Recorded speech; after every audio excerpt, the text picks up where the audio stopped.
Inhu sekarang ini sedang sakit. Inhu maju, Inhu sejahtera, tetapi tidak jelas programnya seperti apa dan mau dibawa kemana setelah terpilih menjadi bupati.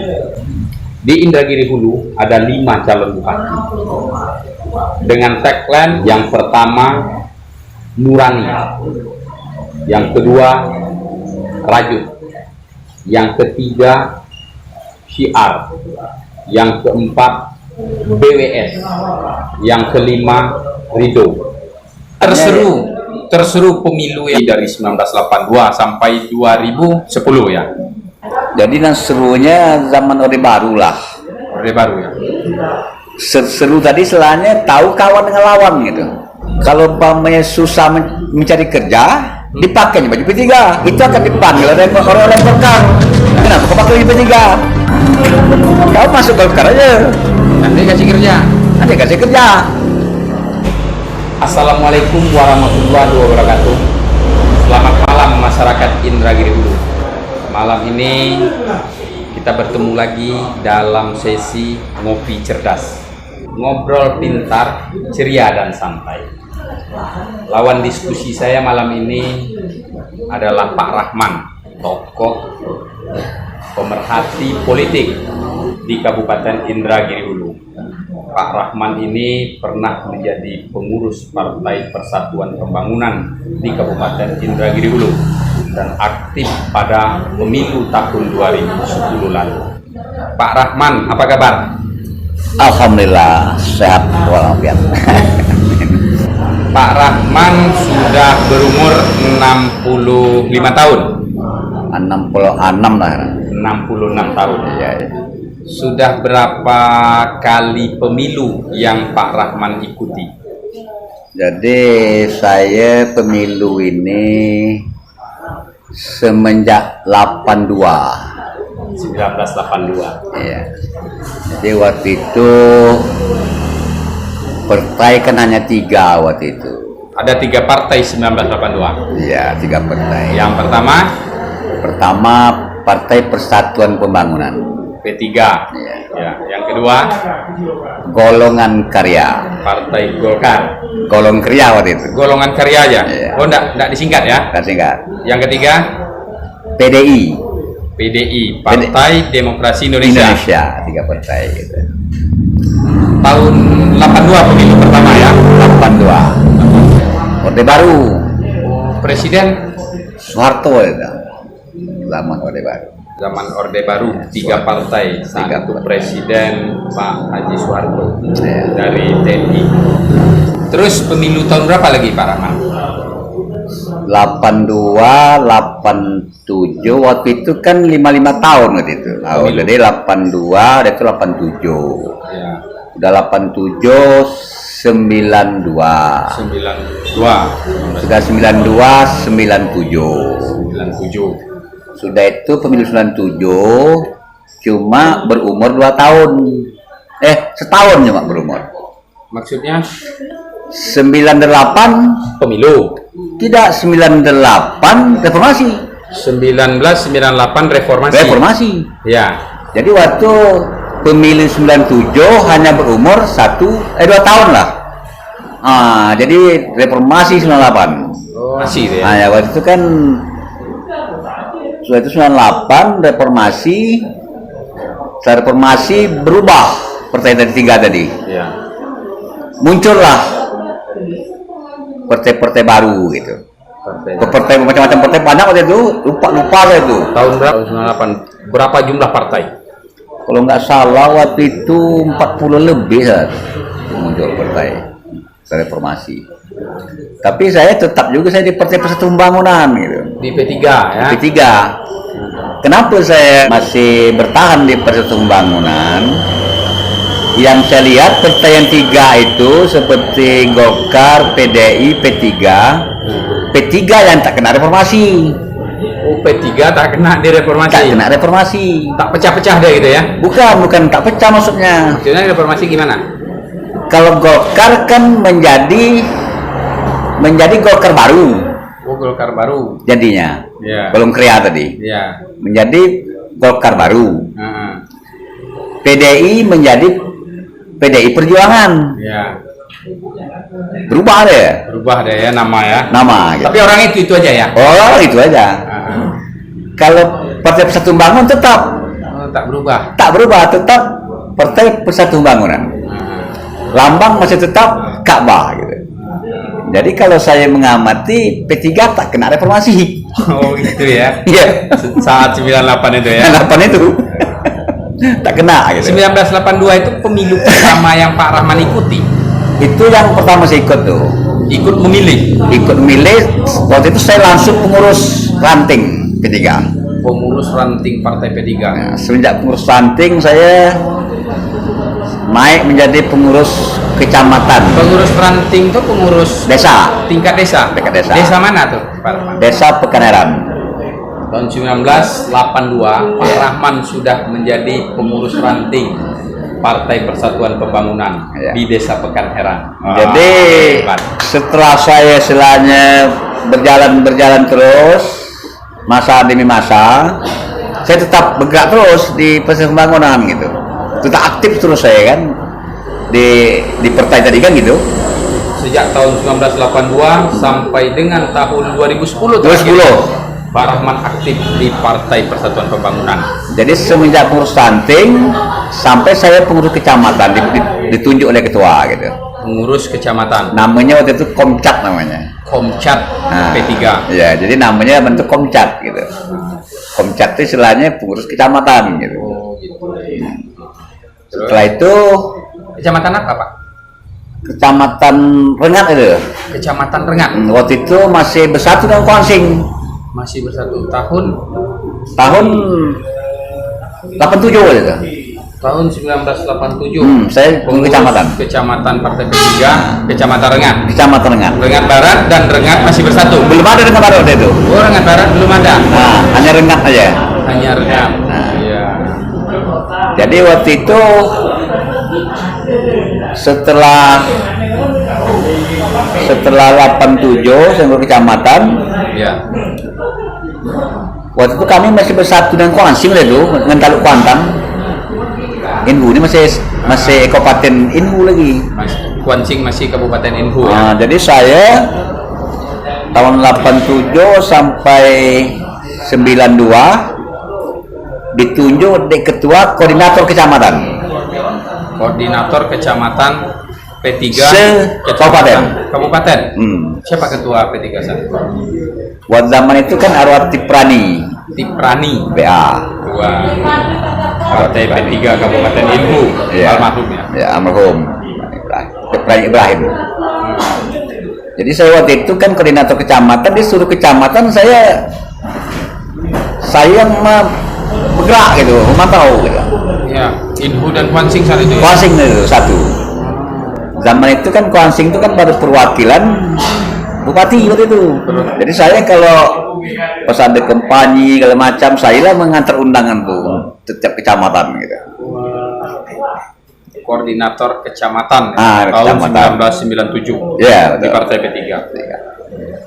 Jadi waktu itu istilahnya Terseru pemilu yang Pak Rahman ikuti dari 1982 sampai 2010 ya. Terseru. Kapan? Jadi yang serunya zaman Orde Baru lah. Seru tadi selanya tahu kawan dengan lawan gitu.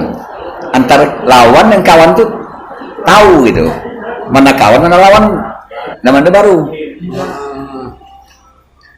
Bagaimana saya bicara tahu kawan dengan lawan? Kok Golkar menganggap P3 ini lawan? Kan gitu? Ya. P3 pun menganggap Golkar ini lawan gitu. Dalam pemilu. Ya. Setelah pemilu bagus lagi. Bagus lagi, namanya politik. Itu kan yang perang politik aja kan. Tapi orang Golkar tidak akan pernah diganggu oleh orang P3 ya. Orang P3 tidak berani diganggu Golkar. Yang sering mengganggu itu orang Golkar gitu. Oh gitu. Yang sering mengganggu P3 tuh gitu. Masa P3 ditarik gitu ya. Ditarik lah. Jadi sebetulnya P3 tuh banyak hikmahnya betulnya bagi masyarakat itu. Iya. Hikmahnya begini, kalau umpamanya susah mencari kerja, dipakainya baju P3. Itu akan dipanggil oleh orang-orang Golkar. Kan gitu? Iya. Kenapa kau pakai baju P3? Kan gitu. Kau masuk Golkar aja. Nanti kasih kerja. Nanti kasih kerja. Orde Baru. Sama Orde Baru. Dengan baju aja itu nah. Udah dapat hikmah itu. Oh gitu ya. Iya. Kalau Golkar zaman itu istilahnya peraga dari kampanye dia, Iya. itu baju dia pakai mobil aja datang, pakai truk aja, Banyak baju banyak baju dia. P3 satu kecamatan paling banyak 20 lembar Pak. Oh gitu. Satu kecamatan gitu, hanya 20 lembar. Iya. Itulah ganti-gantiin pakai, Ganti-gantian. ganti-gantian. Umpamanya kau pingin dengan baju aku P3, Iya. kan gitu. Iya. Nah aku kasih kan lebih jauh. Besok bisa pinjam lagi. Apa yang lagi kawan ingin merasui kan gitu. Nah, itu jadi waktu zaman itu P3 itu dibilang partai miskin. Di zaman Orde Baru, Zaman Orde Baru. partai miskin. Baju kader partai pun tak ada ya. Ada di bendera, saya ingat wadatnya gitu. Bendera. Iya. Bendera Bendera partai itu. Jadi bilang lah Kampanye. saat kampanye gitu. Dibilang lah P3 itu partai miskin. Gitu.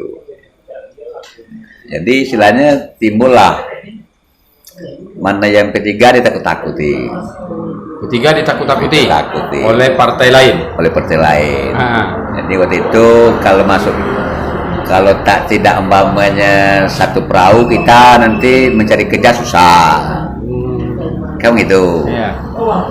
Jadi kalau tidak di partai tertentu, bergabungnya di partai P3 pada masa Orde Baru sulit cari kerja. Ah begitu. Berarti orang-orang P3 ini dipersempit acaranya kan. Geraknya ya. Geraknya. Pak Rahman, baik Pak Rahman. Kita melihat masih pada pemilu Orde Baru.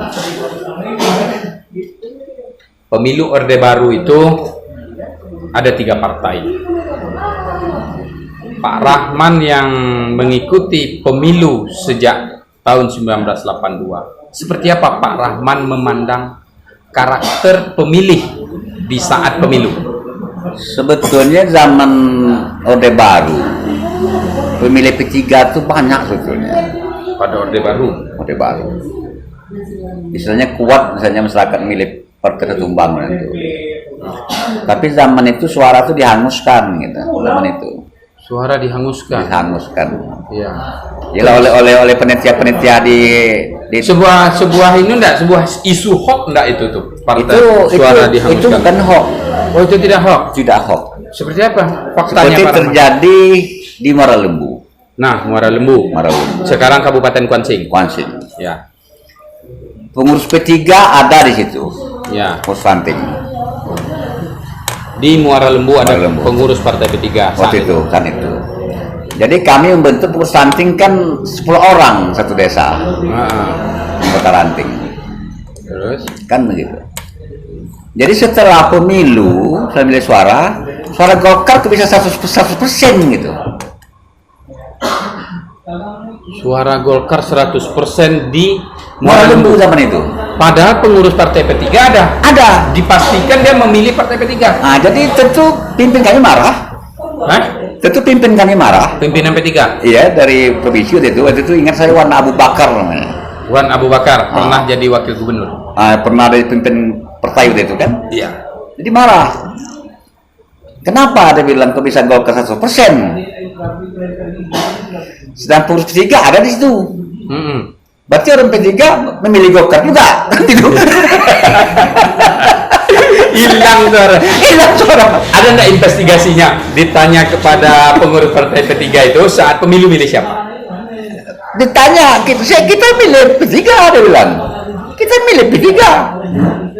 Tapi suara kita aku tidak ada, aku 100%.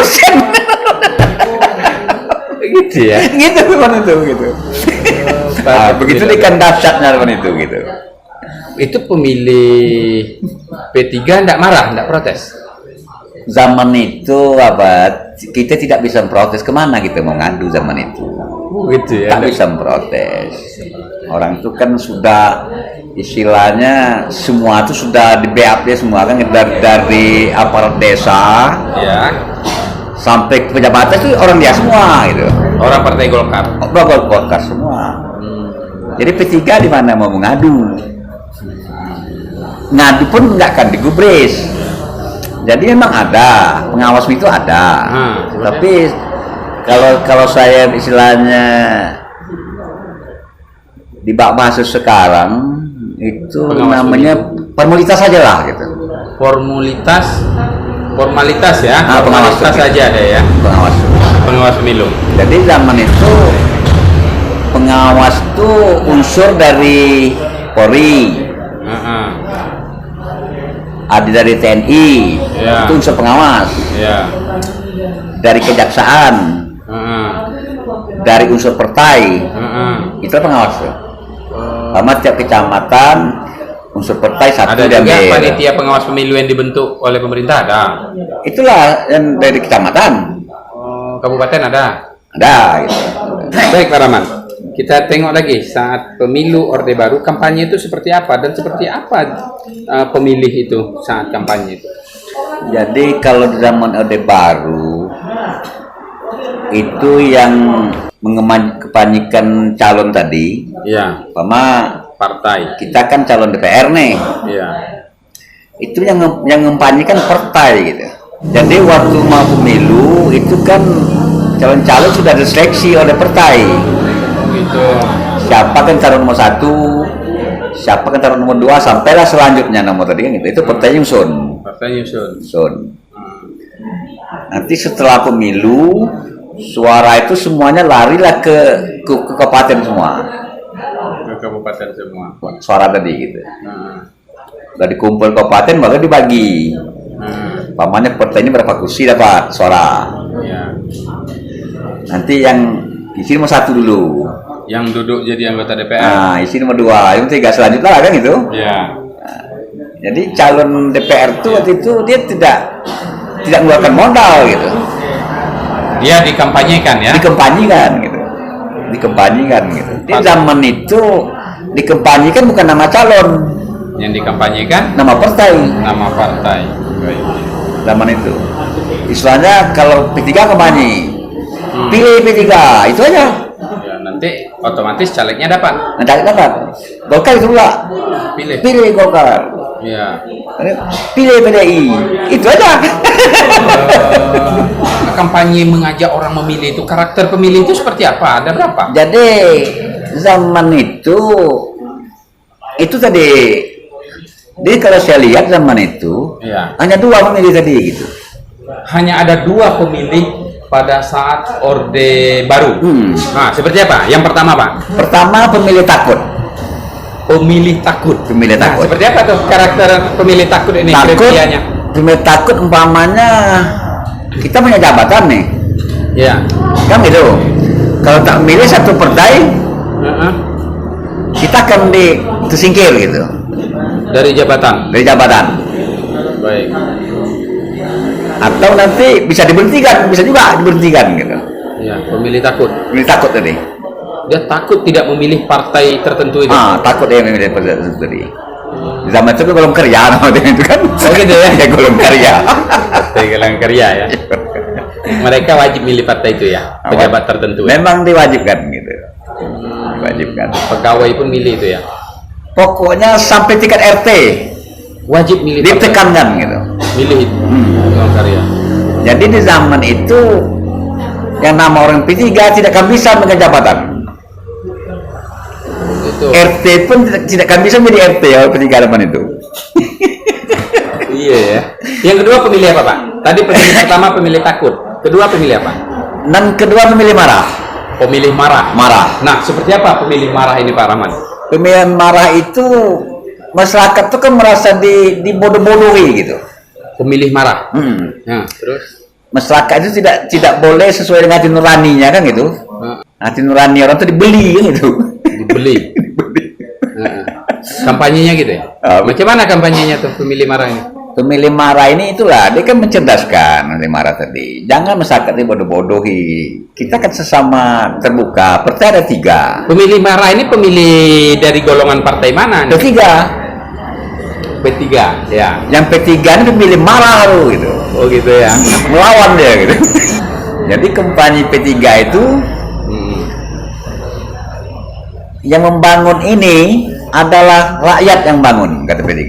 Kata P3. Bukan ada golongan yang membangun. Terus? Ya. Waktu itu kan orang P3 kan pemilihnya tambah lagi orang desa. Orang desa di zaman itu kan melihat orang baju apa nih dia takut. Ya. Seperti TNI, baju polisi. Kalau orang desa kan dia takut tuh gitu. Jadi kalau P3 kampanye kan pengawal kan ramai gitu. Kalau P3 kampanye, P3 aparat. Ya. Jadi sehingga yang orang P3 itu tak berani masyarakat keluar gitu. Masyarakat tak berani keluar gitu. Takut ini Kampanye dikawal ya. dikawal. Tapi mungkin dia itu SOP-nya untuk penertiban. Memang betul. Tapi tanggapan masyarakat kampung kan tak begitu gitu. Soal masyarakat kampung ini dia nengok apa kan dia takut gitu. Ini Pak Rahman, kita ngopi cerdas nih, ngobrol pintar, ceria dan santai. Ini cerita sama Orde Baru. Oh, Orde Baru ya. Orde Baru. Orde Baru tuh makanya milih ada 2 cuma. Ada 2, pemilih takut Dengan pemilih marah. dengan pemilih marah. Pernah tuh. Ya. Kan keluarga saya ada juga yang PNS di Indo nih. Ya, banyak lah ya. Banyak juga lah. Di zaman itu marah sama saya. Kenapa marah? Karena saya megang partai P3. Oh, keluarga intervensi ya. Intervensi. Dia bilang keluarga mana yang bekerja dengan pemerintah zaman itu. Ya. Kau jangan bilang ada hubung keluarga dengan aku. Oh gitu ya. Gitu. Ngeri. Pokoknya silakan kau pegang partai P3 itu terserah kau, dia bilang. Iya. Tapi kau jangan bilang ada keluarga dengan aku. Kau gitu. Dia takut. Dia takut. Oh, itu pemilih takut tadi. Oke, baik Pak Rahman. Oke Pak Rahman, kita langsung masuk pada sesi melihat pemilu di Kabupaten Indragiri Hulu. Jika pada Orde Baru pemilu dan pemilihnya tergolong menjadi 2, pemilih takut dan pemilih marah. Kalau Pak Rahman memandang pemilu di 2020 ini, pemilihan bupati, kita pandang di Riau ini ada 9 kabupaten kota yang pemilu Pak Rahman. Tapi kita lebih persempit, kita memandang pemilu di Indragiri Hulu. Ada berapa karakter pemilih? Kalau di Orde Baru ada pemilih takut dan pemilih marah. Jadi kalau saya menilai setelah reformasi, sekarang tuh tidak ada lagi yang nama pemilih takut, tidak ada lagi nama pemilih marah sama setelah reformasi itu. Setelah reformasi. Nah, jadi sekarang tuh tinggal menilai pemilih cerdas dengan pemilih yang masih tabu gitu, belum tahu pilihan gitu. Pemilih cerdas dan pemilih Yang tabu gitu. Pemilih cerdas dan pemilih tabu. Jadi kalau saya nilai, saya survei di Bandera, pemilih cerdas hanya 20%, yang 80-nya masih tabu. Kenapa saya bilang tabu? Saya tanya-tanya sama masyarakat, dia bilang siapapun pemimpin kami kayak gini juga, siapa pemimpin kami kayak gini juga. Jadi berarti itu pilih tabu namanya tuh, gitu. Belum punya pilihan gitu. Jadi 80% dia tak tahu siapa yang akan dipilihnya. Siapa yang akan dipilih gitu. Ini pemilih politik ya? Atau ini seperti apa? Itu boleh dikatakan pemilih politik lah. Pemilih politik. Siapa yang berhasil mengajak aja ya? Siapa yang berhasil mengajak? Istilahnya pintar-pintar merayu kan gitu. Yang pintar-pintar mengisu-isukan program yang tak jelas semuanya kan. Oh, gitu ya. Soalnya saya tengok berapa kali pilkada, program-program yang diajukan saya tengok tidak ada pola gitu oleh calon-calon pemimpin ini lah gitu. Pemimpin itu. semboyan dia hanya Inhu Maju, Ya. Inhu Sejahtera, semboyannya gitu. Tapi polanya tak jelas gitu, apa gitu. Baik, kita lebih mendalam menanyakan Pak Rahman yang aktif memerhatikan pemilu. Pak Rahman sudah ikut pemilu, jadi pelaku di pemilu sejak tahun 1982. Mensemboyankan Inhu Maju, Inhu Sejahtera, tetapi tidak jelas programnya seperti apa dan mau dibawa kemana setelah terpilih menjadi bupati. Di Indragiri Hulu ada 5 calon bupati dengan tagline yang pertama nurani, yang kedua rajut, yang ketiga syiar, yang keempat BWS, yang kelima ridho. Pak Rahman bilang calon pemimpin itu hanya mengedepankan Inhu semboyan, Inhu Maju, Inhu Sejahtera. Nah, seperti apa Pak Rahman menyarankan kepada calon ini Pak Rahman sebenarnya? Jadi kalau saya menyarankan siapapun nanti akan terpilih di antara 5 itu, kan gitu. Antara 5 itu umpama siapa yang terpilih, istilahnya pesan saya lah. Inhu sekarang ini sedang sakit. Seperti apa terhadap 5 calon bupati tahun 2020 ini Pak Rahman? Kalau jika semboyan itu hanya disebutkan semboyan saja, Inhu Maju, Inhu Sejahtera. Ya karena saya pola nampak gitu. Gimana Pak Rahman? Polanya itu tak jelas saya gitu polanya. Pola nggak jelas. Saya umpama kan. Sekarang saya bilanglah sama Zulpin. Nanti aku bikinkan kau baju cantik Zulpin, saya bilang. Iya. Kamu gitu? Iya kata saya. Ya. Tapi kau tak tahu bentuk baju itu apa, nanti aku bikinkan gitu. Pola baju apa gitu, yang saya bikinkan gitu. Apakah baju teluk belanga? Iya. Iya kan? Iya. Apakah baju Koko kemeja, koko atau jas. atau jas? Oh, enggak jelas polanya ya. Yang penting saya bilang nanti aku belikan kau baju cantik Zulpin. Itu aja. Bikinkan baju cantik. Itu aja gitu. Begitulah umpamanya gitu. Seperti apa Pak Rahman melihat Inhu saat ini dan seperti apa pemimpin yang harus dipilih saat ini? Sebetulnya ya kalau saya itu kan ingin gitu. Seandainya siapa yang terpilih antara 5 itu. Soalnya yang kita pikirkan ini kan generasi gitu. Generasi penerus. Jadi kalau saya menilai Inhu ini sedang sakit gitu. Sedang sakit ya. Inhu sedang sakit, Kalau- butuh pengobatan. Butuh pengobatan, butuh pemimpin yang peduli dengan generasi penerus. Kenapa saya bilang begitu? Inhu ini narkoba sangat marak. Narkoba sangat marak di Indonesia. Bisa Bupati menghentikan peredaran narkoba Pak Rahman? Itulah saya berharap gitu. Nggak usah menghilangkan, bisa memanage, mengurangi jadilah gitu. Mengurang.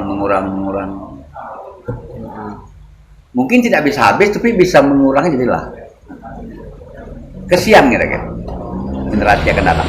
Generasi akan datang. Kesian Pilih calon bupati yang peduli dengan generasi generasi yang akan datang. dan mampu menghentikan peredaran narkoba. Mampu, walaupun tidak bisa habis, minimal menurun ini apanya gitu, presentasinya. Pak Rahman ini kan umur sudah 66 tahun. Bentar lagi mati Pak Rahman. Betul, Biar makanya aja lah orang ini pemilu apa. saya itu karena umur saya ada berapa hari lagi. Saya pesan, kesian generasi. Pesan kepada Pemimpin pemilih. akan terpilih. Pemimpin akan terpilih. Ya. Pemimpin akan terpilih. Apa pesan Pak Rahman? Itulah kesian generasi. Kalau generasi kita sudah linglung semua dengan narkoba, apa terjadi Inhu nanti? Apa akan terjadi Inhu? Generasi itu untuk penerus generasi. Kalau terpilih pemimpin mabuk, maka generasinya mabuk juga ya. Teler generasinya para masyarakat. Ya. Itulah pesan saya kepada 5 calon nanti siapa yang terpilih. Nah, Soalnya saya kan sudah tua. Gitu. kepada pemilih, Pak Rahman berpesan apa? Kepada Silakan, Pak Rahman, kepada pemilih saya pesan. Pertama, pilihlah pemimpin yang betul-betul bisa membawa Inhu ini. Umpamanya ke jalan yang benar gitu Inhu. Ke jalan yang benar. Tolong perhatiin generasi kita gitu. Dan pemilih begitu juga. Pemilih tengok betul pemimpin, jangan diiming-imingi uang nanti istilahnya pilih kita bisa berubah gitu. Baik. Jangan diiming uang. Ini ada istilah yang populer Pak Rahman, namanya serangan pajar. Artinya siapa yang paling banyak duit mampu membeli suara rakyat. Pak Rahman mengetahui tidak istilah serangan pajar? Itu kalau bahasa serangan pajar itu sudah zaman Orde Baru. Serangan pajar sudah zaman Orde Baru. Orde Baru. Itulah yang ditakut Partai Persatuan Pembangun zaman itu. Oh gitu. Ya. Ya. Soalnya masa Partai Persatuan Pembangun itu akan digarap oleh serangan pajar gitu. Serangan pajar itu serangan apa? Serangan dia subuh itu, merayap jalannya. Berarti fajar ya? Yang mengantar-ngantarkan tiap rumah kan. Oh, pemberi-pemberian kan gitu. Oh, bukan ada doktrin saat itu ya, ya. Tapi mengajak orang tapi memberi sesuatu. Memberi sesuatu subuh. Soalnya kenapa subuh? Yang lain nggak bisa sempat lagi apa gitu. Waktu yang partai lain untuk apa namanya tuh? Ya. Partai lain untuk bersosialisasi tak sempat lagi. Nah, dihubungkan dengan pemilu 2020 ini, mungkinkah serangan pajar itu terjadi, Pak Rahman? Mungkin. Nah, seperti apa Pak Rahman memandang? Soalnya saya memandang begini. Ini saya kan bukan memandang aja gitu. Ya. Langsung saya itu kadang sosialisasi kepada pemilih. Survei lah ya, survei lah kira-kira gitu. Survei kecil-kecilan. Kecil-kecilan. Ya. Apa suara pemilih? Nah. Siapa yang ngasih saya uang itu saya pilih. Kata pemilih. Hari ini. Siapa yang ngasih saya uang, itulah yang saya pilih. Kalau tak ngasih uang, biasanya tak milih. Ini pemilih yang 80% tadi gitu. Yang 20%. Yang luar dari cerdas tadi gitu. Iya, 20% pemilih cerdas, 80% pemilih tabu ini. Nah, itu bahasanya tuh. Oh gitu. Itu bahasanya. Kalau tak ada uangnya, biar saya tak memilih. Biar saya pergi mendodos. Biar saya pergi deres. Kata pemilih tabu. Kata pemilih. Kalau milih cerdas, dia bukan peluang. Bukan peluang ya. Dia perlu memilih pemimpin kan gitu. Iya. Jadi kalau milih cerdas, aktivitas dia tuh siap tinggalkan dia tuh. Pemilih cerdas tinggalkan aktivitas, datang ke TPS. Datang TPS untuk milih pemimpin. Pemilih tabu minta sesuatu, baru memilih pemimpin. Baru milih pemimpin. Ada 80% pemilih tabu di Indragiri. Betul. 80%. 80%. Tersebar. Soalnya saya tengok masyarakat Inhu ini ke SDM-nya masih rendah betul gitu dibanding kabupaten lain.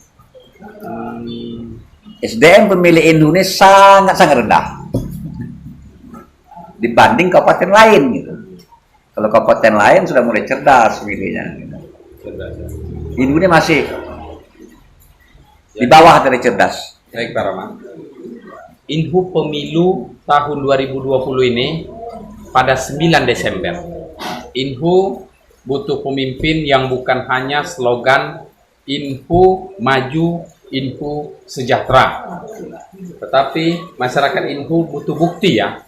Mampukah 80% itu pola sejahtera, pola maju itu dijelaskan untuk merubah pemilih 20% menjadi pemilih cerdas 80% Pak Rahman? Itulah yang saya harapkan pada pemimpin yang akan datang. Nah, Itulah gimana? yang diharapkan. Jadi pemilih yang SDM masih rendah itu bagaimana cara gitu pemimpin nanti untuk mengendelnya kan itu, untuk sosialisasikan, diajarkan dia istilahnya sosialisasi politik, supaya cerdas kan gitu. Jangan nanti umpamanya setelah pemimpin jadi nanti nggak tahu bagaimana karakter masyarakatnya kan gitu. Tahu gitu. Harus tahu ya. Tahu karakter masyarakat ini bagaimana, tahu. Jadi kalau dia nggak tahu nanti ya begini-beginilah, Iya. ya begini-beginilah. Jadi Pak Rahman, dari 5 pasangan calon, Pak Rahman boleh minum Pak Rahman. Ya. Ini namanya ngopi cerdas. Iya, betul. Nah, ngobrol Sambil- pintar, ceria dan santai. Cerita sambil-sambil karena kita mah ada pemilu kan gitu. Cerita sambil sambil. Karena kita nggak ada pemilu tapi cerita pemilu kan gitu. Jadi dia pemilu lah musimnya. Musim gitu. Kalau dulu bahasanya musim kampanye. Musim kampanye. Kalau zaman Orde Baru musim kampanye.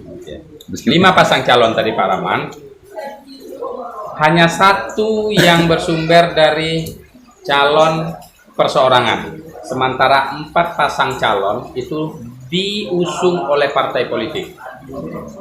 Terjadi tidak pembiayaan besar oleh calon yang didukung oleh partai politik? Menurut Pak Rahman seperti apa? Ada biaya tambahan tidak dia akibat didukung oleh partai politik itu? Sebetulnya kalau bahasa sekarang memakai partai itu kan pakai duit. Memakai partai, memakai duit. Pakai duit. Oh, pakai duit. Pakai duit. Tapi seperti apa Jadi pembiayaan yang besar? istilahnya- Miliar-miliaran enggak? Istilahnya tidak ada bahasa sekarang ini yang makan siang gratis tidak ada gitu.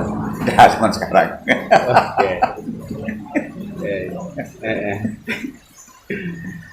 Jadi cuma Tapi katanya isu satu partai itu sekian miliar, enggak. 5 miliar. Enggak. Oh tidak? Itu kan hanya gaung aja. Oh tidak ada miliar-miliaran Itu ya? gaung. Gaung. Gaung. Mungkin calon gubernur mungkin. Oh gitu ya. Tapi kalau tingkat kabupaten tidak ada tuh. Tidak ada. Tapi kalau tingkat istilahnya pilkada tingkat gubernur mungkin.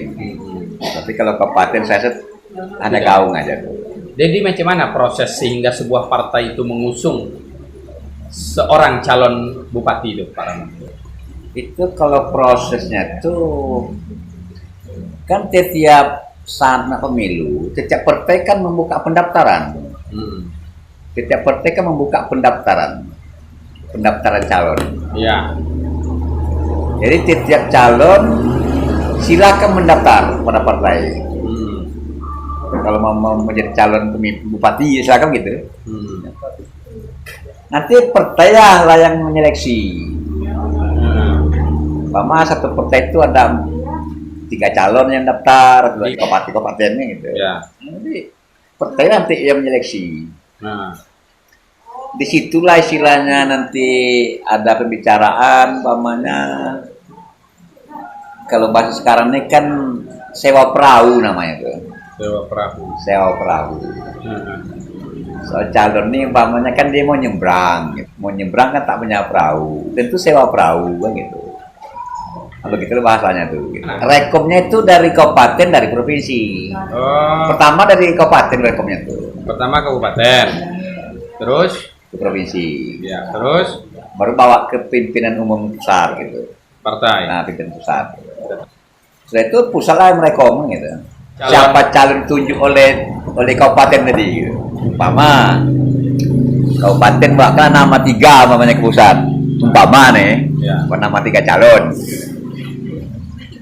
Nanti ditanya sama ketua partai. Kami ini kan di pusat, bilang orang pusat. Di daerah kan Anda yang tahu. Kan gitu. Baik. Antara 3 nih siapa yang dominan, kuat? Ya. Tentu kita nih kan mau mencalonkan yang mendukung, harus kita mendukung yang menang itu gitu kata pusat kan harus mengusung orang yang menang. Iya. Kalau untuk yang kalah untuk apa gitu. Nah, jadi dari kabupaten itu nama itu gitu. Nah, Pusat itu tinggal rekom aja. jadi calon bupati yang direkomendasikan oleh pengurus partai di pusat itu berdasarkan rekom dari pengurus partai itu di kabupaten. Dari kabupaten. Ada tambahan lagi Pak Rahman berkaitan dengan pemilu 2020 di Kabupaten Indu, Pak Rahman? Saya rasa cukup itu dulu lah. Ya. Cukup itulah dulu. Nanti kalau banyak nanti saya banyak yang lupa, saya tua kan. Oke. Saya orang tua. Sudah tua ya. Nah, Eh, jadi besok ada waktu ya, ah. kita ngobrol lagi kan menjelang pemilu kan gitu. Iya. Baik Pak Rahman. Baik masyarakat Indragiri Hulu, pemilu tahun 2020 di Kabupaten Indragiri Hulu menentukan siapa pemimpin kita. Apakah slogan Inhu Maju, Inhu Sejahtera itu hanya slogan saja? Itu ditentukan oleh masyarakat Indragiri Hulu. Jangan menjadi pemilih tabu. Jadilah pemilih cerdas. Tentukan bupatimu, tentukan nasib generasimu. Pak Rahman adalah pelaku pemilu sejak tahun 1982 hingga tahun 2020 masih aktif memerhatikan dan mengikuti pemilu yang ada di Indonesia, khususnya di Indragiri Hulu. Jika informasi yang kami diskusikan ini bermanfaat, jangan lupa like, subscribe, serta bagikan informasi ini kepada temanmu agar informasi yang bermanfaat ini juga diketahui oleh teman-temanmu. Saya Julpen Nuri, undur diri. Assalamualaikum warahmatullahi wabarakatuh. Antara 5 itu. Soalnya yang kita pikirkan ini kan generasi.